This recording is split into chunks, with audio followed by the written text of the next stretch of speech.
నమస్తే అండి అందరికీ. Welcome back to our channel అత్తాకోడలు వంటలు. ఇది ఏకాదశి రోజు వీడియో అండి. పోస్ట్ చేయటం కొంచెం లేట్ అయిందండి.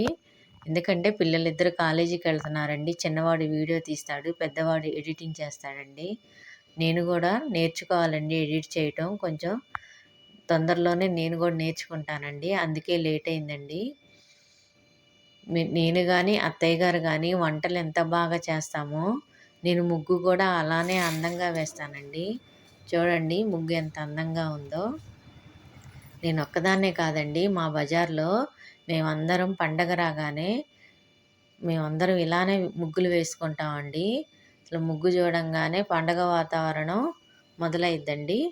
చూడండి మా బజార్లో ఇది నేనేసిన ముగ్గు అండి. ఇలానే మా బజార్లో అందరి చూపిస్తాను, చూడండి ఎంత బాగుంటాయోనండి.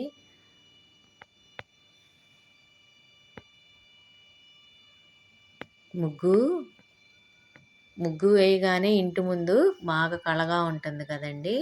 ఇలా కొంచెంగా ముగ్గు పెట్టేసుకున్నానండి. ఇదిగో చూడండి మా అందరి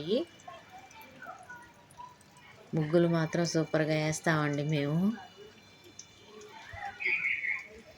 మా వాకిళ్ళ ముందు ముగ్గు చూస్తూ ఈ లైన్లో భలే వేశారే ముగ్గులు అనుకుంటూ ఉంటారండి జనాలు కూడా. ముగ్గులు అంత బాగా వేస్తామండి. చూశారు కదండి ముగ్గు ఎంత అందంగా ఉన్నాయో.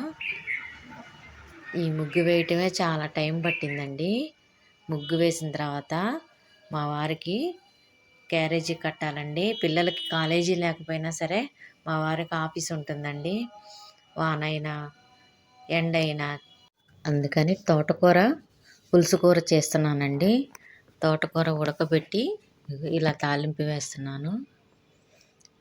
ఏ కూర అయినా టేస్ట్గా ఉండాలండి. టేస్ట్గా లేదంటే ఆ బాక్స్లో కూర ఇంటికి వస్తుందండి, అస్సలు తినరు పిల్లలు. ఇగో అలా క్యారేజ్ సర్దేసి పూజ మొదలు పెట్టేసుకున్నానండి. పూజ చేస్తున్నానండి.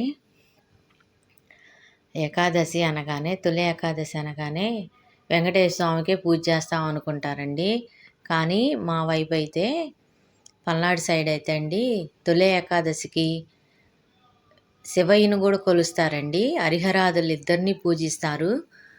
కోటప్పకొండ, దైద, పిడుగురాళ్ళ దగ్గర ఉంటుందండి. పిడుగురాళ్ళ వెళ్ళే సైడు ఉంటుంది, గురిజాల వైపు వెళ్ళే దారిలో. అదే ఒకటి బెల్లం అండి, గుత్తికొండ బెల్లం అని చాలా ఫేమస్ అండి ఆ ఊరు. అక్కడ 108 గృహలు ఉంటాయి. ఆ గృహల్లో నీళ్లు ఉంటాయని చెప్పి అక్కడ స్నానాలు చేసి అటు నుండి కోటప్పకొండ వెళ్ళి శివయ్యని దర్శిస్తారండి. అక్కడ వాళ్ళు, ఆ పల్లెటూరు వాళ్ళు శనగలు, మజ్జిగ, భోజనం అన్నీ పెడతారండి. తొలి ఏకాదశి రోజు భలే చేస్తారండి అసలు అటువైపు అయితే. మా ఇంట్లో లింగాకారం కూడా ఉందండి. అందుకని హరిహరాదులు ఇద్దరిని పూజించానండి.